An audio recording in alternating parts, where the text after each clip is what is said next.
A história é muitas vezes injusta com os humildes cavalos de batalha da guerra, e o japonês Ki-36 é um excelente exemplo disso. Ele realizou uma enorme quantidade de trabalho pesado, sem o qual o exército não poderia existir, mas, ao mesmo tempo, permaneceu sempre na sombra dos seus irmãos mais heróicos. O espectro das suas funções era extremamente vasto. O Ki-36 treinou futuros pilotos, serviu como olhos para a artilharia e proporcionou comunicação fiável entre as unidades. Tornou-se uma espécie de jeep aéreo. Transportava comandantes, carregava carga urgente e, quando a necessidade surgia, transformava-se num avião de ataque, apoiando a infantaria com fogo diretamente nas linhas da frente. Aeronaves desta classe existiam em praticamente todos os países. Eram baratos de produzir, tecnologicamente bastante simples e indispensáveis no exército. Na Grã-Bretanha era o Westland Lysander, na Alemanha o Heinkel Ha-126 e o Fieseler Fi-156 Storch. Nos Estados Unidos, foi produzida toda uma família de gafanhotos, e em França, antes da guerra, a empresa Caudron construiu aviões C-620 Simon semelhantes. Na União Soviética, estas funções foram atribuídas ao Po-2, e aeronaves semelhantes foram construídas na Polônia, Holanda, Itália, Finlândia e Canadá. Mas todos estes aviões, embora capazes de desempenhar as mais diversas funções, estavam ainda, por norma, mais orientados para uma ou duas tarefas específicas. É improvável que alguém em Inglaterra ou nos Estados Unidos considerasse o gafanhoto de motor leve como um destruidor de tanques, até que um louco Charles Carpenter apareceu e mostrou como isso deveria ser feito. Só a necessidade forçou os britânicos a usar o Lysander de ligação como bombardeiro. E só os japoneses, ao desenvolverem o seu Ki-36, tentaram ter em conta todas as tarefas acima mencionadas que esta aeronave teria de resolver no futuro, e fê-lo com excelência. A história desta aeronave começou em maio de 1937, quando a Divisão Técnica do Quartel-General da Aviação do Exército estabeleceu os requisitos para uma aeronave multifuncional. As principais tarefas foram definidas como apoio terrestre, reconhecimento tático e funções de bombardeiro leve, bem como treino de voo avançado. Decidiram não realizar um concurso de design na mesma altura, foram elaborados requisitos para um bombardeiro de mergulho leve, o futuro Mitsubishi Ki-51. Em julho de 1937, o Quartel-General da Aviação do Exército emitiu uma ordem a Mitsubishi para uma nova aeronave de apoio, a qual foi atribuída a designação Ki-35.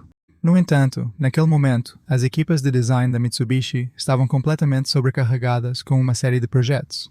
Na divisão do Exército, o trabalho de design estava em andamento para o avião de ataque Ki-51 e o avião de reconhecimento de longo alcance Ki-15. Além disso, o ajuste fino do bombardeiro Ki-21 ainda estava a decorrer. Na divisão de aviação naval, não havia menos trabalho a ser feito.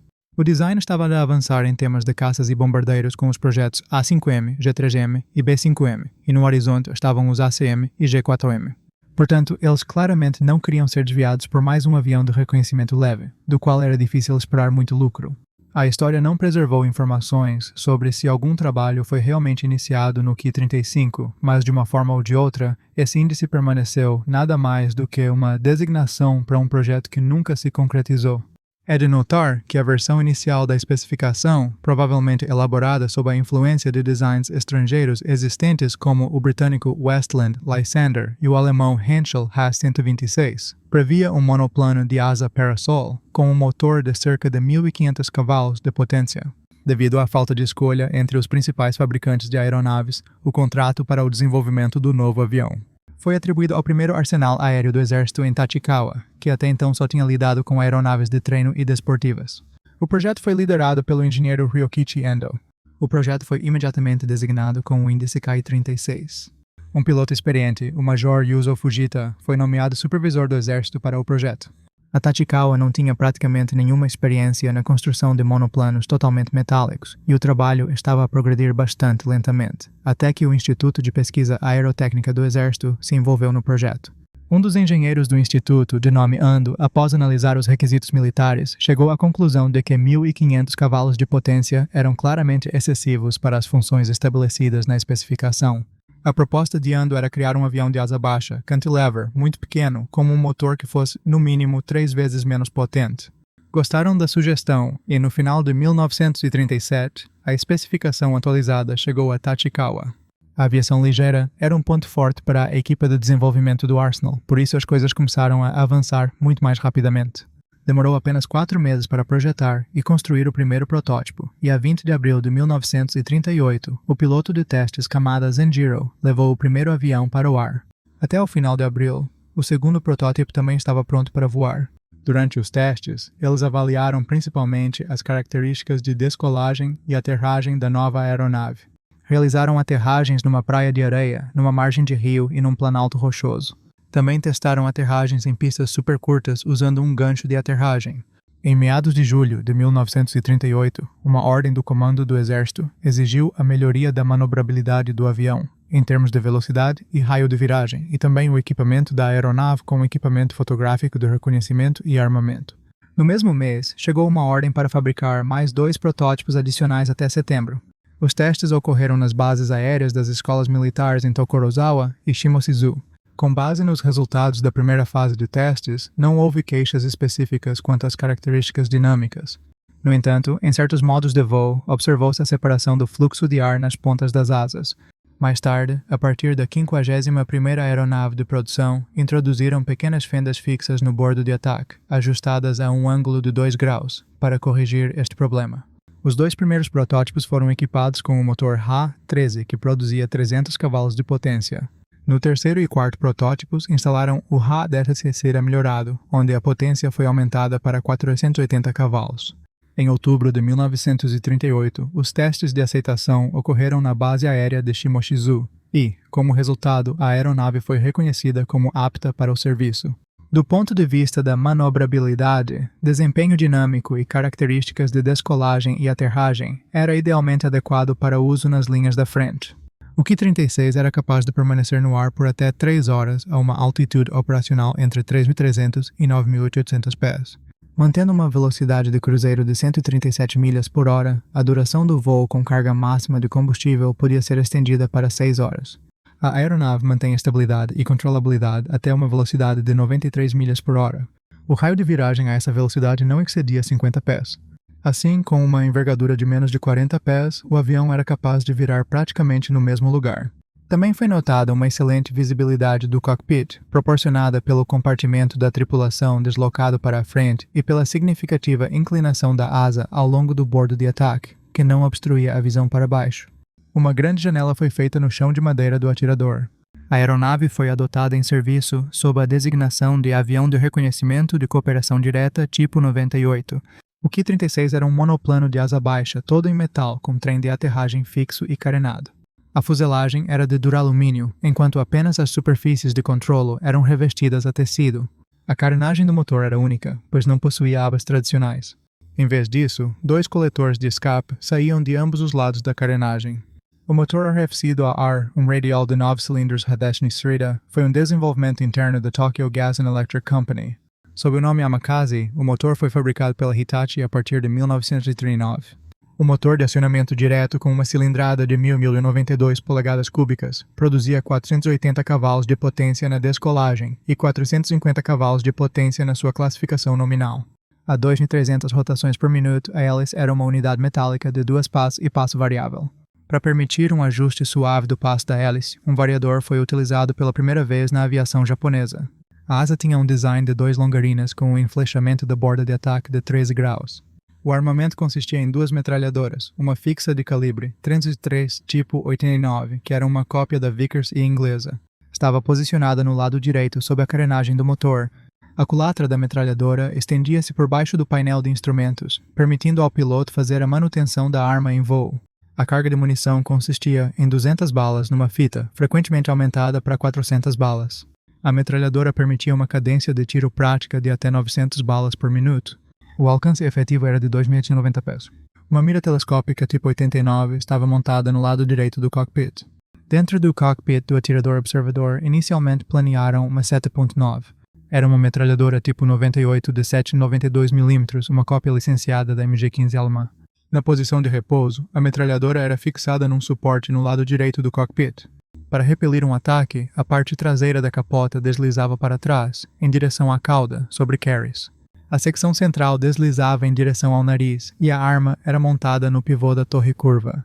Também foi prevista uma metralhadora dupla tipo 89 de 7,7 mm, mas na prática é provável que não tenha sido utilizada devido ao seu peso e tamanho excessivos. A arma principal dos artilheiros do KI-36 durante toda a guerra permaneceu a metralhadora portátil TE-4 montada em torre de calibre 7,7 mm. A carga de munição consistia geralmente em 4 carregadores de tambor, cada um com 70 munições. A arma era eficaz a distâncias de até 2.600 pés, pesava 21 libras e tinha uma cadência de tiro técnica de até 730 munições por minuto. A carga de bombas padrão da aeronave consistia em 10 bombas tipo 92, pesando 33 libras, que eram suspensas 5 sob cada asa. Para fins de treino, eram utilizadas bombas de 28 libras. Por vezes, para missões específicas, os aviões eram modificados para transportar bombas de 66 e 110 libras. No final da guerra, os KI-36 utilizados em missões kamikaze foram modificados para transportar uma bomba de 550 libras montada na fuselagem. O equipamento fotográfico na variante do reconhecimento consistia numa câmera fixa tipo 96 de 7 ou 10 polegadas, montada em carris deslocados para o lado deste bordo. A câmera podia ser facilmente deslizada para a janela inferior no chão, através da qual a fotografia era realizada. O observador também tinha à sua disposição uma câmera portátil tipo 96 de 7 polegadas, ou tipo 100. Pouco depois do avião de reconhecimento Ki-36 ter sido adotado, começou o trabalho de adaptação da aeronave para funções de treino de voo avançado. A modificação envolveu alterações mínimas. O armamento e o equipamento fotográfico foram removidos do cockpit traseiro e, em vez do assento dobrável, surgiu um assento de piloto padrão, com um painel de instrumentos completo e um segundo conjunto de comandos de voo. Além disso, por via de regra, embora nem sempre, as carenagens das rodas do trem de aterragem foram removidas e a janela de observação inferior no chão do segundo cockpit, juntamente com as pequenas janelas laterais, foram tapadas. Também na versão de treino, o equipamento de rádio era, na maioria das vezes, removido juntamente com o mastro da antena. A aeronave, designada como treinador avançado tipo 99 ou simplesmente Ki-55, entrou em produção em massa em simultâneo com o modelo de combate principal. O Ki-55 tornou-se um dos aviões de treino mais numerosos na aviação do exército japonês. Esteve em serviço em praticamente todas as escolas de voo do exército. Pilotar a aeronave Ki-36 era extremamente confortável. A distância de descolagem para um avião com carga ótima era de 460 pés, com os flaps defletidos a 20 graus, e cerca de 655 pés sem usar os flaps. A velocidade de descolagem era de 68 milhas por hora. Ao atingir uma altitude de 330 pés e uma velocidade de 112 milhas por hora, recomendava-se recolher os flaps e mudar o passo da hélice para a posição de cruzeiro. A velocidade de subida ótima para uma aeronave com carga moderada era considerada de 106 milhas por hora. No entanto, os pilotos eram aconselhados a mantê-la 3 a 6 milhas por hora mais rápida. Também se recomendava não exceder as 2.300 rotações do motor para evitar o seu sobreaquecimento neste modo. Podia-se atingir uma velocidade máxima de cerca de 167 milhas por hora. A velocidade de cruzeiro recomendada era considerada de 130 milhas por hora. A uma altitude de 3.280 pés, a 1.600 rotações, a velocidade mais econômica, em termos de consumo de combustível, era considerada de 87 milhas por hora. A 1.300 rotações do motor, com os flaps estendidos a 5 graus, o consumo de combustível padrão era de 13 a 18 galões por hora, e o de óleo era de 0,4 a 0,5 galões por hora. No manual de operação das aeronaves Ki-36 e Ki-55, recomendava-se não fazer movimentos bruscos com os comandos. No entanto, na prática de combate, isto era frequentemente e com bastante sucesso ignorado. A produção em série dos aviões de reconhecimento e ataque Ki-36 foi bastante massiva para os padrões japoneses. De novembro de 1938 a janeiro de 1944, quando a produção dos aviões Ki-36 cessou, foram construídas 1.334 aeronaves. 872 delas foram na fábrica da empresa Tachikawa, nos subúrbios de Tóquio, e outras 472 na fábrica da empresa Kawasaki. A variante de treino, o Ki-55, foi produzida em séries igualmente grandes. De setembro de 1939 a dezembro de 1943, foram fabricadas 1.389 aeronaves Ki-55. 1.078 estavam na fábrica de Tachikawa e 311 na fábrica de Kawasaki. Em 1942, foi feita uma tentativa de modernizar o Ki-36 em Tachikawa. Foi desenvolvida uma versão do avião que recebeu a designação Ki-72. Era um modelo com trem de aterragem retrátil e um motor Hitachi H38 de 600 cavalos de potência ligeiramente mais potente, que, no entanto, permaneceu apenas no papel. O serviço de combate do Ki-36, que os aliados apelidaram de Ida, foi extremamente ativo. É certo que a falta de proteção blindada, a baixa velocidade e o armamento leve reduziram significativamente as chances de sobrevivência do Ida se este encontrasse caças inimigos. Mas a sua soberba manobrabilidade ainda tornava estas aeronaves não exatamente um alvo fácil. O principal teatro onde o Ida entrou em ação foi a China e o Sudeste Asiático. Apareceram em muito menor grau sobre o Pacífico. Foi apenas no final da guerra que unidades separadas foram formadas, armadas com Ki-36S e treinadores Ki-55, que foram modificados para ataques por pilotos de ataque especial. Estas aeronaves de apoio direto, ou para usar uma classificação mais padrão, aviões de reconhecimento de assalto Ki-36, nunca foram organizadas em unidades de aviação ao nível de regimento aéreo. Por norma, 1 ou 2 esquadrões de Ki-36S eram integrados em regimentos aéreos de bombardeiros ligeiros e de reconhecimento. Mas, na maioria das vezes, as unidades armadas com o Ki-36 eram esquadrões independentes e batalhões independentes. Operavam no interesse das unidades terrestres e estavam frequentemente sob o comando operacional das tropas terrestres ao nível de regimento e até de batalhão. Era possível encontrar Ki-36 atribuídos a brigadas de artilharia, regimentos de infantaria e até unidades de tanques. Uma das primeiras unidades a receber o ETA foi o 15º Regimento Aéreo de Reconhecimento, que estava baseado no norte da China. Em meados de 1939, esta unidade específica foi a primeira a usar estas novas aeronaves em combate durante o conflito armado com a União Soviética no rio Khalkhin-Gol, que começou no verão de 1939. Na manhã de 21 de agosto de 1939, 6 Ki-30s do 10º Regimento Aéreo, não encontrando resistência no ar, bombardearam bombardeiros SB estacionados no aeródromo de Tamsag Bulag. 2 SBs arderam e, sozinhos, os Ki-36S registraram os resultados do ataque e realizaram reconhecimento para o próximo ataque à tarde. 24 Ki-30s do mesmo 10º Regimento Aéreo, mais 12 Ki-21s do 61º Regimento Aéreo e 15 Ki-36S do 15º Regimento Aéreo, escoltados por 88 Ki-27s do 1º, 11º e 64º Regimentos Aéreos, atacaram o aeródromo soviético de Tamsag. Os Ki-30s fizeram uma investida na pista norte, mas não encontraram alvos dignos e atacaram um comboio de transporte em vez disso. Os Ki-36s do 15º Regimento Aéreo foram para a pista sul e atacaram alguns bombardeiros Tupolev SB nas plataformas de estacionamento. Alguns Polikarpov I-153 e I-10SS que descolaram para interceptar foram imediatamente envolvidos em combate pelas forças esmagadoras de Ki-27s. 3 I-16 e 3 I-153 foram abatidos sem perdas do lado japonês. Quando o Japão entrou oficialmente na Segunda Guerra Mundial, os aviões de ataque de reconhecimento AIDA já eram bastante comuns.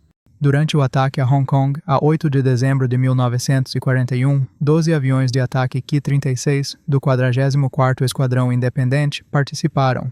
Enquanto os grandes nos bombardeiros Ki-48 e Ki-32 bombardeavam os aeródromos e o porto, os aviões de ataque ficaram com alvos menores, como veículos motorizados. Mas um enorme hidroavião subitamente avistado no porto, o grande hidroavião de passageiros Sikorsky S-42B Hong Kong Clipper, pertencente à Pan American Airways, revelou-se um alvo demasiado tentador. Foi atacado por nada menos que uma dúzia de I-16Cs, que o bombardearam com bombas de 33 libras e o metralharam com metralhadoras. Com um alvo assim era difícil errar. Rapidamente engolido pelas chamas, o hidroavião explodiu e afundou.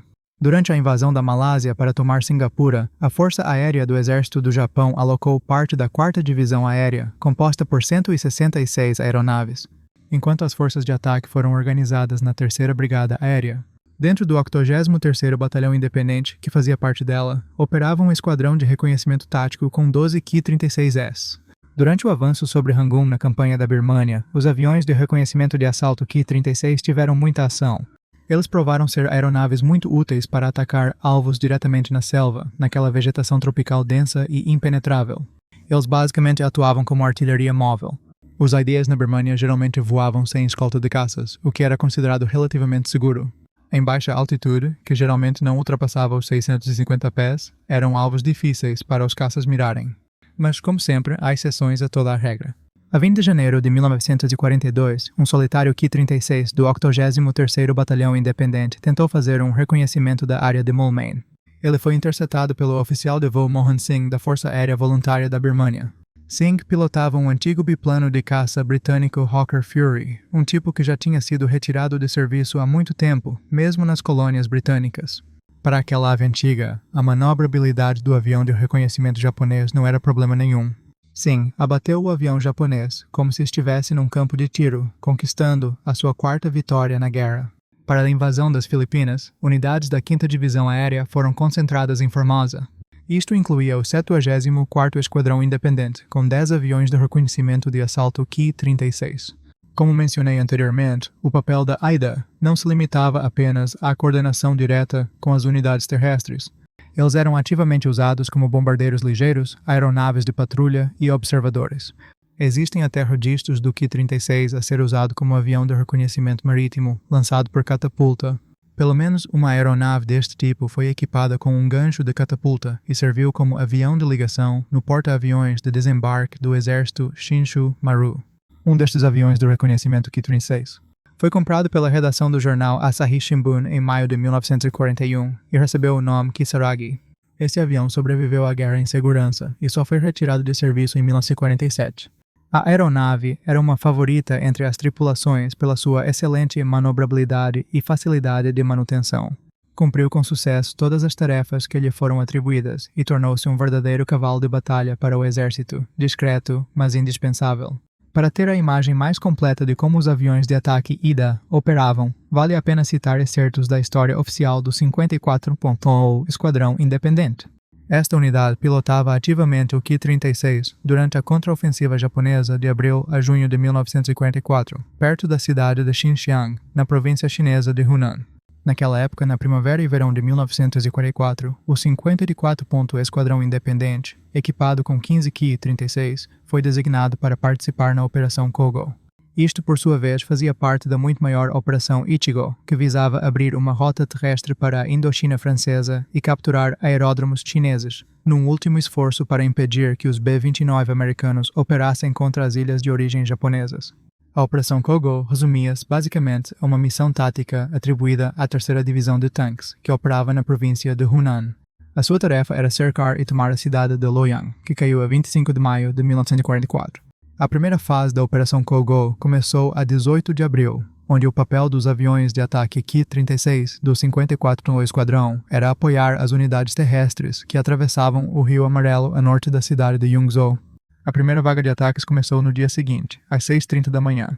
Durante uma série de incursões, realizaram ataques de mergulho.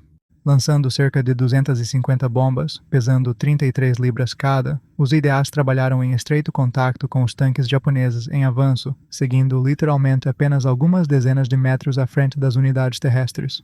Todas as aeronaves regressaram em segurança à base. Apenas uma delas foi danificada depois de ter sido atingida por estilhaços de um projétil antiaéreo no seu tanque de óleo. Durante o período de 22 a 23 de abril, os aviões de ataque estavam constantemente a atacar comboios chineses avistados, que estavam a trazer reforços para a zona de batalha. Estes comboios eram compostos por cerca de 200 veículos e quase 3.000 homens. Major Okamoto Yoshio, comandante do 54º Esquadrão de Voo Independente, recordou após a guerra que o esquadrão tinha recebido ordens para aplicar pressão constante sobre as colunas inimigas, perturbando os seus horários de movimento. Além disso, sempre que possível, foi-lhes dito para não destruir os veículos inimigos. O objetivo era permitir que as unidades japonesas em avanço capturassem esse equipamento e munições inimigos em condições de funcionamento. Assim, os aviões do esquadrão pairavam sobre as posições chinesas durante horas a fio, ininterruptamente. Eles rodavam constantemente, regressando ao aeródromo apenas para reabastecer e recarregar. À noite, as tripulações navegavam, confiando apenas em comandos de rádio e nos clarões dos canhões antiaéreos. Infligiram perdas bastante significativas à mão de obra inimiga, e quando as unidades japonesas da 32ª Divisão chegaram ao campo de batalha durante o dia 23 de abril, garantiram troféus significativos e dezenas de canhões antiaéreos destruídos. Em maio, apesar da forte resistência das forças chinesas locais, o exército japonês manteve a sua ofensiva como parte da Operação Ichigo. Durante este período, as aeronaves IDA coordenaram as operações entre as linhas japonesas excessivamente estendidas, realizando missões de reconhecimento e caça livre contra unidades chinesas dispersas. Eles avistaram a 28 de maio. as forças terrestres japonesas começaram a atravessar o lago Dongting em barcos, encontrando forte oposição dos chineses. Na manhã seguinte, às 6 horas, 7 aviões Ki-36 do esquadrão receberam ordens para apoiar o desembarque. Descolando da sua base em Pilote, um aeródromo de campo temporário, as aeronaves dividiram-se em 2 elementos de 2 aviões cada, mais 3 aviões separados a operar individualmente. Voavam a altitudes extremamente baixas, desde algumas dezenas até 1000 pés. Em pouco tempo, avistaram um grande número de embarcações fluviais e barcos chineses a atravessar o lago com reforços para o rio Milo. Um único Ida, pilotado pelo sargento Amano, com o seu observador artilheiro, segundo o tenente Umoto, danificou 5 embarcações com bombas e fogo de metralhadora. Ao mesmo tempo, outro Ida, pilotado pelo sargento Morsaito, identificou a localização de mais 15 embarcações chinesas, afundando 6 delas e danificando outras 2. Ao anoitecer, os Ki-36 de Amano, Sido e os que se juntaram ao sargento Kudo e ao cabo Ashida tinham afundado mais 3 embarcações chinesas e danificado 7. Nesse mesmo dia, o autor das memórias, primeiro-tenente Tani, também relatou 3 juncos afundados. Nesse dia, os pilotos do 54º Esquadrão Aéreo Independente estavam a realizar 4 missões por dia, em vez das 2 habituais. Estavam tão fisicamente exaustos que tiveram de receber injeções de glicose. Curiosamente, ao contrário da prática global, onde o piloto de uma aeronave multilugar era simultaneamente o comandante da tripulação na aviação do exército japonês e também na marinha, o piloto geralmente tinha a patente de sargento. O comandante da tripulação era o navegador, que geralmente usava insígnias de oficial. As tripulações dos Ki-36 não foram exceção. O observador artilheiro do Ida tipicamente tinha uma patente superior à do piloto. Na prática japonesa, acreditava-se que o piloto está mais focado em voar e não consegue avaliar adequadamente a situação, enquanto o oficial no cockpit traseiro, que por definição é mais experiente, se cansa menos e é mais adequado para lidar com o reconhecimento e a avaliação da situação. Aviões individuais deste tipo eram muito frequentemente usados como aeronaves de comando e ligação, e foram até incluídos em regimentos aéreos de caça. Na véspera da batalha perto de Okinawa, na primavera de 1945, muitos Idas, incluindo as versões de treino Ki-55, foram incorporados nas unidades de ataque especial para ataques kamikaze especiais. Um destes tornou-se o 7º Grupo de Ataque Especial, equipado com 12 aviões de ataque Ki-36, transportando bombas de 550 libras. O 7º Grupo de Ataque Especial tornou-se parte do 6º Exército Aéreo, estacionado em Formosa e Kyushu. O grupo foi quase totalmente aniquilado entre 15 e 18 de abril de 1945. O alvo mais provável para o grupo foi o contratorpedeiro americano Laffey, número de casco 724, que sofreu um ataque massivo de 22 kamikazes em 15 de abril. 6 aviões suicidas japoneses caíram no navio, identificados pelos americanos como bombardeiros de mergulho Val. Mas comparando a hora e o local do ataque, há razões para acreditar que entre as aeronaves kamikaze que atacaram o contratorpedeiro, também havia Idas do 7º Grupo de Ataque Especial. Os Ki-36 e Ki-55 também serviram na Força Aérea do Sião. Em janeiro de 1942, a Força Aérea Real Tailandesa encomendou 24 aeronaves Ki-36 e Ki-55. Não se sabe ao certo se os Ki-30 foram usados em combate, ou apenas como aviões de treinamento. A proporção exata de Ki-30 e Ki-50 entregues é desconhecida. É totalmente possível que apenas os Ki-55 de treinamento tenham sido fornecidos ao Sião, na Força Aérea Real Tailandesa. Os aviões japoneses eram conhecidos como Bin Phuc Hot B-6 e o nome Tipo 89 também era de uso comum. A maioria deles foi para a escola de voo na base aérea de Donmueang. Lá, os Ki-55 eram simplesmente chamados de Tashigawas. Durante os anos da Segunda Guerra Mundial, eles só participaram de escaramuças siamesas francesas com resultados incertos. No final dos anos 40, os Ki-36 e Ki-55 tailandeses foram novamente usados ativamente contra os franceses. Infelizmente, há muito poucos fatos sobre o seu serviço na Força Aérea Real Tailandesa. Sabe-se que, em abril de 1945, 23 aeronaves Ki-55, das quais 18 estavam em condições de voo, faziam parte do inventário da Força Aérea Real Tailandesa. Os aviões japoneses eram conhecidos como Bin Phuc Hot B-6. Um estava listado com o Esquadrão de Caça 15, provavelmente como um avião de ligação. 8 serviram com o Esquadrão de Reconhecimento 21 e 13 com o Esquadrão de Treinamento 10. Outro Ki-55 foi atribuído à Asa Mista 80, que estava sob o comando do Exército Real Tailandês. Em novembro de 1945, apenas 2 aeronaves deste tipo permaneciam na Força Aérea Real Tailandesa. Ao serviço tailandês, os Ki-55s usavam a camuflagem padrão do exército japonês, verde escuro militar na parte superior e cinzento claro militar na parte inferior. Após agosto de 1945, os Ki-55s tailandeses foram pintados inteiramente de amarelo. Os I-16 capturados estavam a voar na Indonésia contra os franceses até meados de 1947. Insurrectos indonésios modificaram os seus Ki-35s e Ki-55s para transportar uma única bomba de 550 libras.